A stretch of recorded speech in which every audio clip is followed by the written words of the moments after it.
অসম্ভব। আমি মরে গেলেও শিমুল ছাড়া অন্য কাউরে বিয়ে করতে পারবো না। আবার শিমুলের সাথে এত বড় মেয়েবানি তুমি কইরো না। শিমুল মইরা যাবে আমি অন্য কারো বিয়ে করলে। তুই যদি আমার কথা না শুনিস আর তুই যদি সেলিমকে বিয়ে না করিস, আমি আর তোর মা দুইজনে এই বিষ খাবো। বিসমিল্লাহ কবুল। স্বামীর ফোন থেকে তোমার ফোন দিছি। তোমার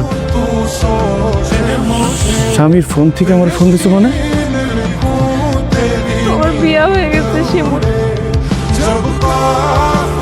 তোমার বিয়ে হয়ে গেছে মানে?